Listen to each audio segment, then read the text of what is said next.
What's up, everyone? I'm back. We did one half of New England's dynamic duo out west last time. We got to get the other one. We got Mr. Tyler Knox, one of Massachusetts and New England's baddest men in most recent memory. Tyler, how we doing? Doing well. How are you? I'm doing well, man. Great to talk to you. Can't wait to hear what you got to say about everything. Excited for it. Let's go. So, first things first, you had a breakout year at Stanford. So, we're just rewinding the season out of probably so many great memories. Just what's one moment that, people ask you about your freshman year? What's one moment that you look to? I'd say definitely the beginning of the season when we went to Carver Hawkeye, wrestled Iowa and Wrestletown, USA. That was my first time competing in Iowa or ever being in Iowa, and I had a pretty good win there. So that's definitely one of the more memorable moments of the season. Gotcha.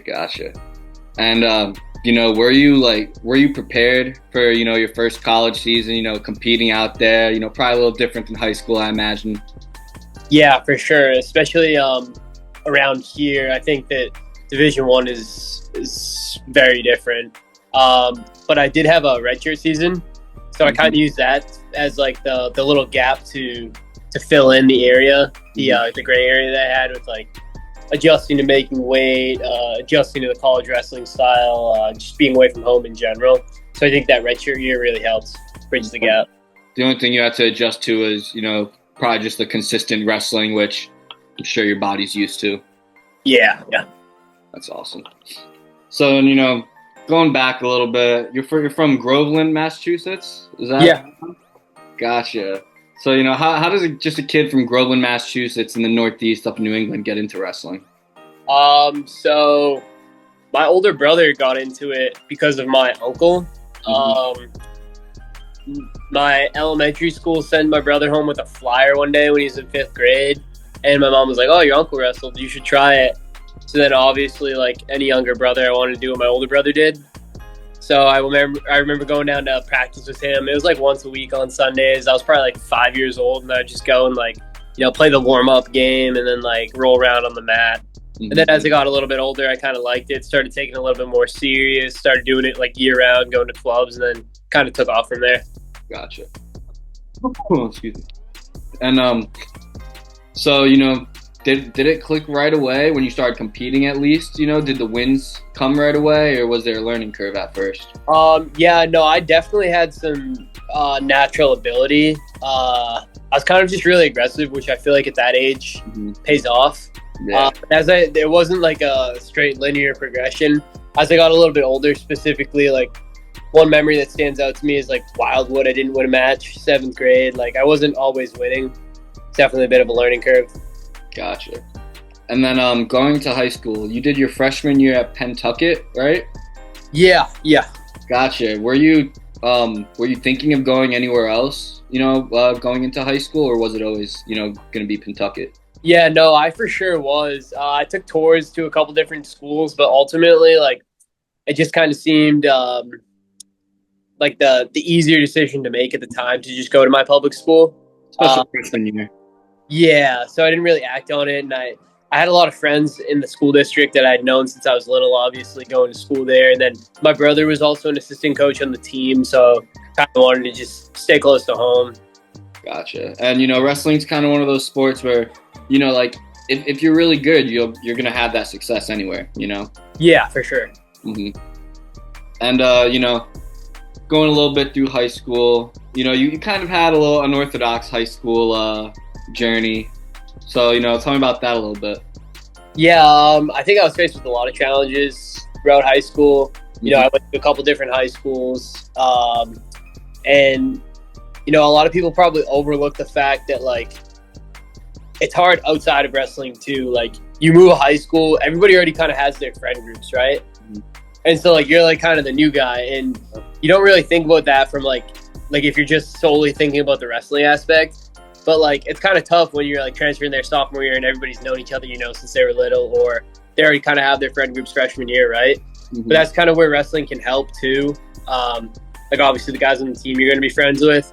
But what was kind of unique to my experience was when I transferred to St. John's Prep, it was hybrid. So because of COVID, it was half the school in 1 week, half the school on Zoom 1 week, and then we would alternate. So I didn't know half the school till my junior year. Gotcha. Yeah.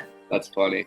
But yeah, it's interesting. You talk about kind of almost the mental health part of it, of like transferring schools, and even some people probably see it at college, with the transfer portal going crazy nowadays.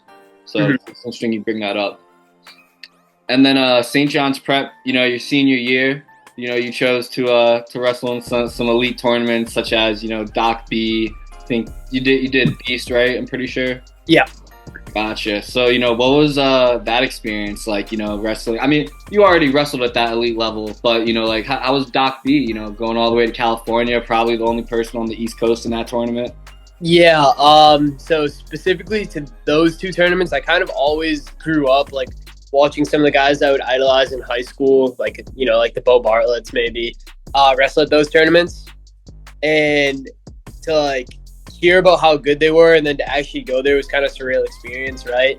And then I got to the level, obviously, my senior year where I was like, at that level where I was competing with the best guys in the country and I was competing at those big tournaments in the finals and like... You weren't just competing, you were winning, right? Yeah. Those were like just some of the craziest moments to me in high school for sure. Yeah, I bet. And so, kind of finishing up the high school season, you were originally committed to Cornell, correct? No. Oh, I'm sorry. I just confused you with Nico. I'm pretty. Yeah, that was fun. A lot of those guys were. Yeah. Yeah. Okay. So scratch my previous question. Or the question I was going to ask. So Stanford, did that come in the mix at Doc B while you were out in California? So actually, I was on Rob's radar when he was at Cornell. Okay. And that's probably also what I was thinking too, because Rob also coached there. Yeah, so I was on his radar from then because I had a pretty good journeyman my junior year. So I committed to Stanford, I believe, beginning of November, my junior year. So I didn't wrestle at Doc B till my senior year. So after the tournament, it was actually kind of nice because, the coaches were obviously watching. And then my mom had never been to campus before, so we scheduled an unofficial visit for after the tournament. Mm-hmm. So I got to go see the campus again, see it with my mom for the first time, have her meet the coaches, and then like reminisce on some of the Doc B memories. Nice. Coach while we were there, yeah. Gotcha. And I gotta ask, you're from the East Coast up in New England. What's that Cali life like? Good? Yeah, it's good. I think a lot of people generalize California into one, where it's such a big state that it's really broken up into like pieces. Like Southern California is just so much different from Northern California, and like the Bay Area where Stanford is, right below San Francisco, is so much different than like Tahoe or Yosemite. Mm-hmm. Like, just speaking like geographically wise and like people wise. But specifically on the Bay Area, I like it. I like the area. Stanford's in a microclimate, so spring, fall, and summer. It's basically never cloudy, never rains. It's about 70 degrees every day, which, I love the warm weather. So it's definitely not comparable to New England in that aspect. But I also like New England too. Gotcha. Yeah, I'm one of those guys where, I like the snow once a year. But yeah, damn. Other from that, it's too much. So I'd probably miss it. Mm-hmm. And, Stanford, no secret, big academic, school, the Ivy of the West. So, what's that like, balancing the wrestling schedule along with probably that grueling academic workload? Yeah, I think that a lot of people imagine how hard it is and will tell you how hard it is, but you don't really get a sense of how hard it is till you're actually doing it and you realize it's not just words and it's actual work. I know that my first freshman season, not this past season, where I redshirted, specifically fall when I first moved out there, it was pretty hard for me academically, just adjusting to the pace of the classes. Stanford's pretty unique, kind of like a couple other West Coast schools where we're on the quarter system. So there's 4 quarters a year. There's a quarter in the summer as well, which most people don't do. So the classes are only 10 weeks compared to like a semester-based school where they're like a little bit longer. So we're learning a lot of content very quickly. And say you travel to Cliff Keen, you miss a couple days of school, you're missing a good chunk of content that you have to catch up on. And for me, I kind of fell off the train a little bit when I first got out to school. And I realized really quickly that once you fall off the train on the quarter system, it's very hard to get back on. Gotcha. Well, I imagine, I assume you got yourself, back on track. Oh yeah, it's like anything really with me. I think that wherever I go, I'm gonna adapt. Like I'm gonna find the right way to adapt, and then I'm just gonna conform to it. Yeah. And so let's talk about adapting a little bit. How do you think you adapted the start of last season when you got the starting spot at 133? Did you doubt yourself at all heading into the season, or were you like, I'm the guy here? No one's beating me. I kind of thought I was the guy there, and I think that's a big piece of wrestling. You have to think you're the guy before you maybe even prove that you're the guy. Like I kind of thought that I'm one of the best 133 pounders in the country. I'm just gonna go out there and show it. And so like you said earlier, like since you've been little, you're aggressive. That's your style on the mat. And I'm pretty sure you had over 40% bonus point rate. Went 13-1 in duels. So how do you keep that aggressive pace every match? Yeah, I have a lot of confidence in my cardio. I know that if I just keep going out there for 7 minutes, even if I give up some points, if I give up a takedown, that I'm going to be right back in their face and kind of giving it back to them. And I know that as the matches go on, I'm only going to get a little bit better and they're going to get a little bit worse because I'm just really confident in my cardio. So I think that having that to rely on is a huge piece of my success. Gotcha. And, talking about Midlands a little bit, you guys won that as a team, correct? Mm-hmm. So, how did that feel? That was your first college team title with you part of it? Yeah, Midlands was a really good experience. So I flew to Midlands from home because we were on Christmas break. Oh, wow. Got to go home for a couple of days and then flew right out to Chicago for Midlands. And that was actually the first college tournament where I made the finals. I think I lost in the semis to Cliff Keen twice, and then the quarters of Southern Scuffle my first year. So I kind of got over that college tournament hump, which was nice. Gave me a lot of confidence going into the finals. And just speaking from a team aspect, I thought that everybody had like a lot of energy in that tournament. We were kind of ready for it. And our coaches were really on top of us, like making sure we had what we needed, making sure that everybody felt good, the vibes were high, and that like everybody knew that they could do well at this tournament. We just really needed to go and execute. Yeah, dude, it really is, insane to me how just a few years ago, your program was on the verge of being cut, and now, Stanford's top 15 program winning some of the best tournaments in the season. Like, it just goes to show like how awesome it is a community rally behind keeping Stanford, and Stanford has delivered. 100%. Yeah, it's crazy. I'm super grateful for all those people that did it, the alumni. Some of the kids that were on my team last year, they were part of that because without them, there wouldn't be a Stanford wrestling success story that there is now. And kind of diving into NCAAs now, All-American as a redshirt freshman, man. I remember, I think one of your Instagram posts was like, "This has been a dream of mine," or something like that. So, just how did that feel, man? Yeah, if you told me I would have been an NCAA Division I All-American when I was a little kid, like I don't know what I would have thought, because there was times where even when I got to high school, like freshman year, that I didn't know if I was going to be able to wrestle Division I. I didn't know if I had like the skill set or wins or like the stock in me to really wrestle Division I. It really wasn't until like end of sophomore year that I realized that I really had a future at the Division I level, and that I started getting recognized a little bit more nationally. I think I got ranked for the first time on one of the big ranking sites in high school. But yeah, back to the NCAA tournament. I had never been before this year. Like I'd never gone to watch or anything when it was in New York City. So the experience was pretty surreal, and then to finish the way it did was a very, very good feeling. Yeah, dude. I feel like it always makes you a little extra happy when you win your placement match in the end to finish it off too. Yeah, for me, the only thing is though that I got a little taste of it this year, like watching the finals and stuff. Now I got the bug. Now I want to be back there, right? Yeah, dude, and hey, you're definitely one of the guys people think could make it.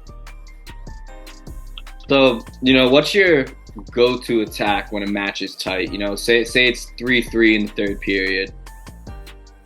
Yeah, for me, it would be my lefty inside reach, just because that's like what I drilled so much out of habit in high school. So I just have like so much confidence in it, and I can hit it without really thinking about it. Gotcha. And do you think there's like, we're improving, every day, so what part of your game do you think like you're still working on refining the most? Definitely my defense from neutral. I think my coaches will tell you that as well.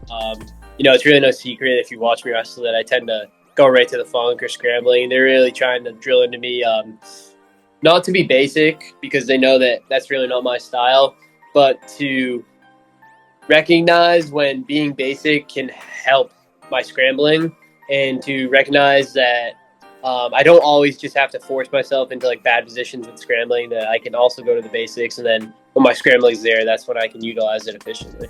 Yeah, you mean just like knowing when to just like normally just sprawl out, and just like work in position. Yeah.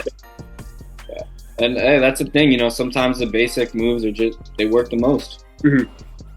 And so working on your neutral defense, is that something you'll look at film for, or is that something you'll just go right in the room to do? I have looked at film on it before with my coaches during the season. I think that we do that pretty frequently, actually. But right now, I'm really not watching any film. I'm just, trying to get better. It's the off season, so I kind of have the time right now to slow things down and work on it and fill out positions. So that's what I've been doing. Gotcha. And now moving on to freestyle a little bit. You've represented Puerto Rico. How did that come about, real quick as well? Yeah. So my grandfather on my mom's side is from Puerto Rico. He passed away a couple of years ago, but he had a house there. Now my family owns it technically. I think he only lived in the United States for 7 years, so he spent the majority of his life there. And I just thought it'd be a cool idea, good experience, go down there and see if I can make the team. Yeah, that was 2 years ago now. I think, right? Yes. I actually sustained an injury at NCAA's that kept me out of competition for a little while. Mm-hmm. So I wasn't able to, but I made the team in 2023 and 2024. Gotcha. And what's that like, stepping on the international stage there? Not really representing a school or a team, but wearing a country on that singlet.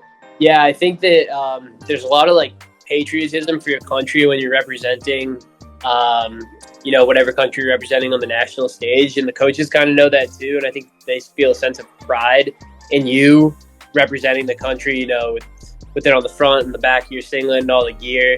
And I think it's very evident in the fan section when you go to those international tournaments that, you can really tell, say, a wrestler from Puerto Rico wins a match. You can tell right where the Puerto Rican fan base is, or a wrestler from the USA wins a match. You can tell where their fan base is for sure.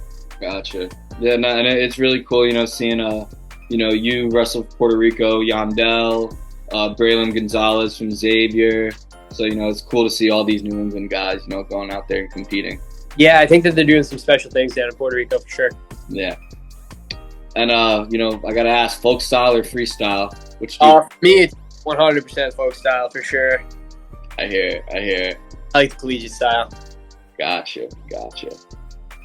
And, when you're home, when you're in Massachusetts, where can we find you? What room are we to look for you in? Yeah, my main club is and always has been Smitty's Barn, but I bounce around a lot. I only go there probably like 2 to 3 times a week. I'm actually home right now.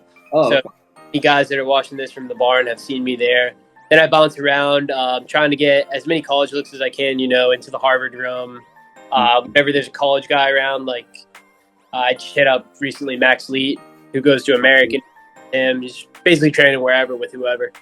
Yeah, no, it's awesome because, New England, it's not like California where it's a big state. It's a bunch of small ones close together. You can drive, an hour and, have a great practice, or at most, an hour. Yeah. Well, Tyler, is there anything else you'd like to talk about or touch on? No, I really appreciate you reaching out and having me on the podcast. I love what you're doing for New England wrestling. Of course, brother. I appreciate you hopping on, man. Of course.